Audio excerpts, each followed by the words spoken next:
بص يا اخوانا، في ناس كتير سالت على الطريقه اللي هي بنشد بيها الاسفنج على المانيكان. الاسفنج ده بنشده على المانيكان، اللي بنشد بيها الاسفنج على المانيكان كده.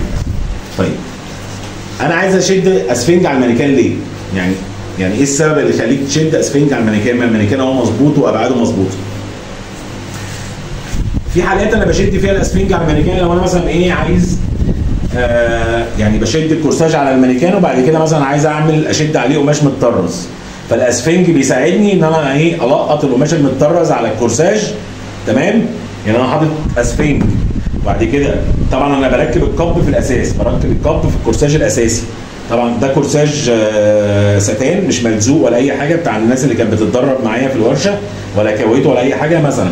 فانا بركب اصلا الكب ده بركبه في الاساس هنا اساسا في شغلي. تمام؟ بعد كده شديت اسفنج، خلاص. بعد ما شديت اسفنج حطيت عليه الكورساج بالكب كده. تمام؟ شديته خلاص. انا بقى عايز اعمل ايه؟ يعني انا حطيت الاسفنج ليه؟ ايه السبب اللي خلاني احط الاسفنج؟ لو انا هشد الكورساج كده مش هعمل حاجه فيه، خلاص هلزق عليه مثلا حاجه بالشمع، مش محتاج اسفنج.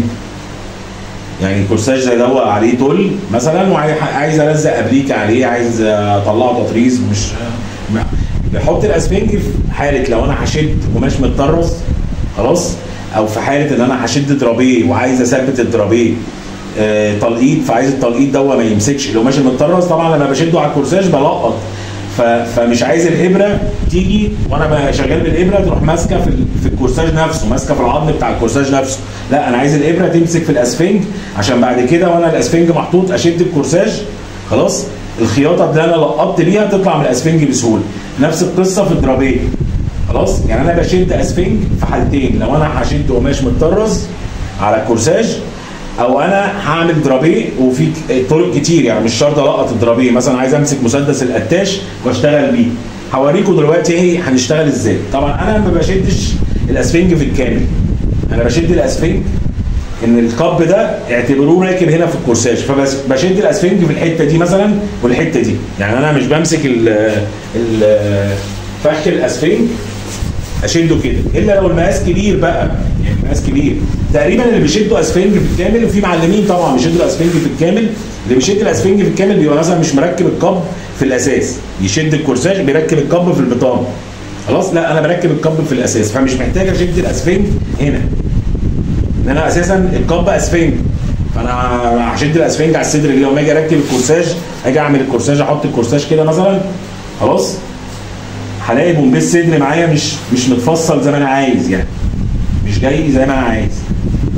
مثلا هجيبه ازاي؟ هيدي سمك معايا.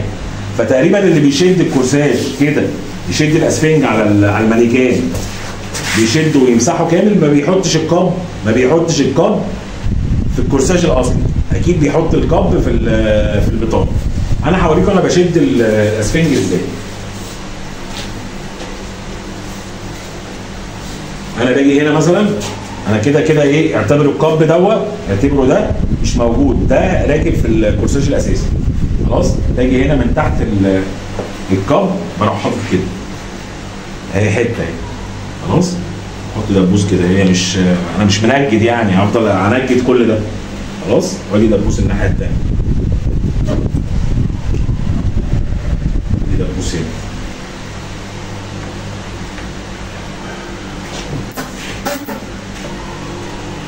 دي دبوس هنا، خلاص. دي الحته اللي تحت الكورساج، خلاص. اهو احط الكورساج. طب يا عم انت كده الاسفنج مغطي معاك من تحت، من الجزء بتاع الامبير مغطي لتحت ومغطي للجناب، انا عايز الجزء اللي فوق. احنا اتفقنا الكورساج الاساسي انا بركب فيه الكاب، يعني فيه اسفنج في الجزء ده، تمام؟ طيب انا عايز اسفنج فوق، انا عندي قماش متطرز مثلا فوق، او عندي درابيه فوق، فعايز اسفنج فوق.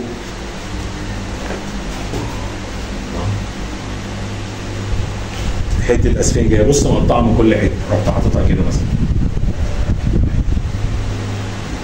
كده مثلا. اذا اتفقنا، ركز في الفيديو ان انا دلوقتي المانيكان ده ما فيهوش الكب، ان الكب راكب في الكورساج الاساسي.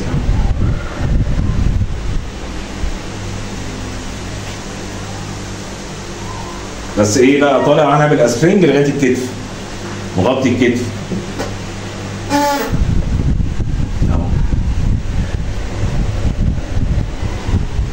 اهو مغطي. عندي دول فاضيين،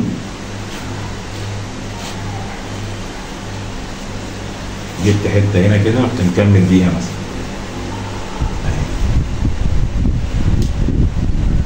يعني ما نعقدش نفسنا، انت مش بتنجد كنبه يعني. خلاص حطيت حته اسفنج يا عم اهي، هتبوس اهو كمان.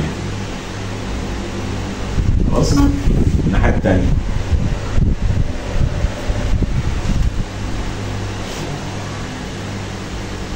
دي الطريقه اللي بشتغل بيها. انا ما اعرفش كل شيء وليه طريقه، بس انا ما بحطش اسفنج على القب، ما بعرفش اصلا يعني، ما بعرفش اشد الكورساج.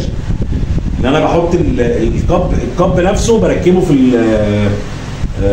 الكورساج الاساسي اللي هو الوش بتاع الكورساج مش البطانه بتاعته، فببقى مش محتاج احط اسفنج على بومبيس صدر اللي هي اعلى حته في الصدر.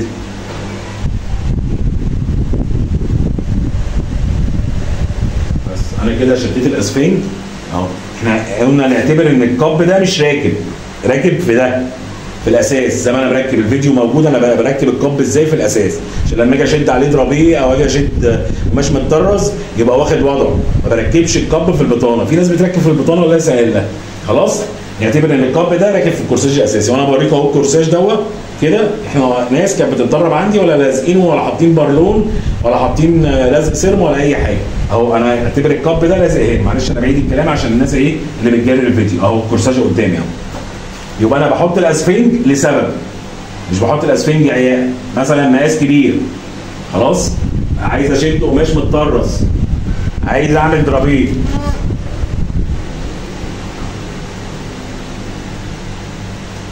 ثبت الاكتاف اهو. طبعا انا قلت لكم الاسفنج يبقى مغطي الاكتاف اهو. حتت انا مش لازم بقى اجيب فخ سفنج كورساج والله ولا مكوي ولا اي حاجه.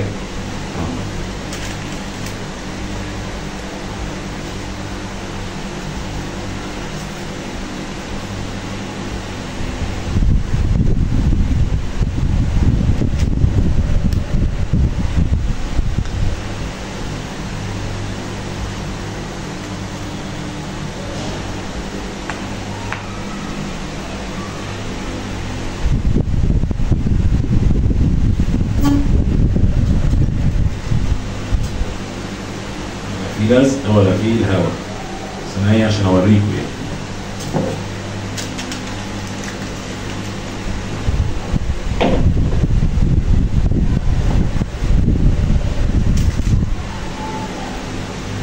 وانا بقى بثبت الدبابيس ما بحطهاش في الاسفنج بس.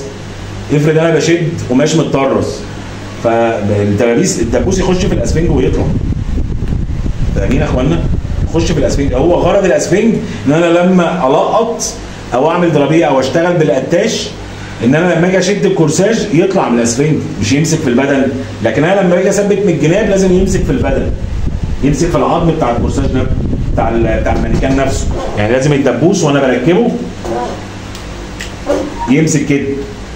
لكن وانا بشتغل درابيه او بشتغل بشد قماش متطرز على المانيكان، انا عايزه يمسك في الاسفنج بس مش عايزه يمسك في الجسم. هو غرض الاسفنج كده بيعمل عزل ما بين جسم المانيكان خلاص وما بين الكورساج، عشان لما تيجي تلقط او تيجي تعمل درابيه او تشتغل بقتاش ما يمسكش في البدن نفسه. او انت لو بتكبر بيه مقاس بقى في المقاس الكبير. بس انا حتى في المقاس الكبير ما بحطش في الصدر. ده الطريقه اللي انا عرفت اشتغل بيها يعني. مش ما يعني انا اصلا كنت في الاول بكسل اشد اسفنج ده، كنت بكسل اجيب. كان وانا بلقط فعلا التلقيط ساعات بتاع القماش المتطرز او انا بعمل قتاش او انا بلقط درابيه كنت بلقط في البدن. بيلقط هنا خصوصا المانيكان بتاعي قديم اهو. معرفش ايه لك كده.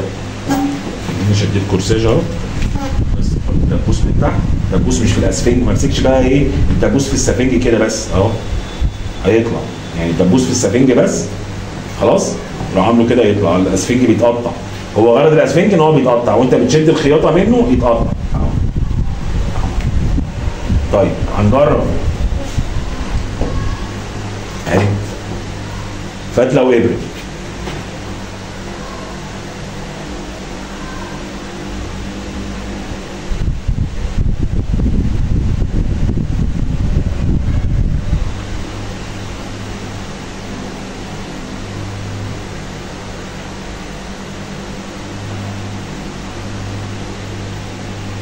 نعتبر ان في قماش متطرز ممسوح هنا او درابيه، فانا لما باجي القط بلقط كده مش ممسوك معايا، يبقى انا عايز امسك ده هنا، يبقى امسكه في العظم اللي تحت. بص انا غرست الدبوس ازاي،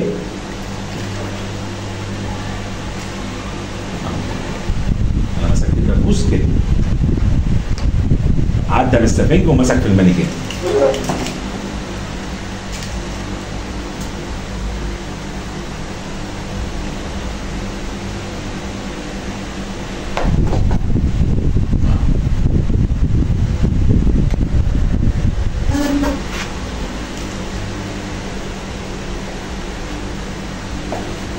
بلقط انا بقى خلاص، انا اهو لقط خلاص. شيل الدبوس اهو، بص طالع طالع من السفنج ومسك، مش ماسك في المانيكان نفسه اهو.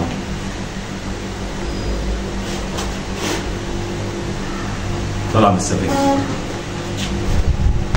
ايه،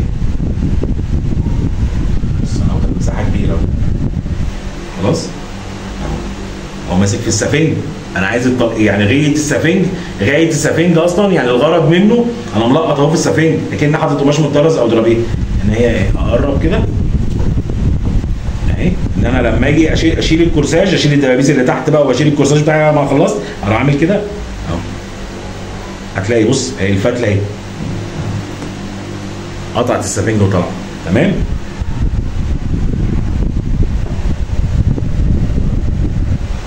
تعالى بقى ايه نلعبه شويه.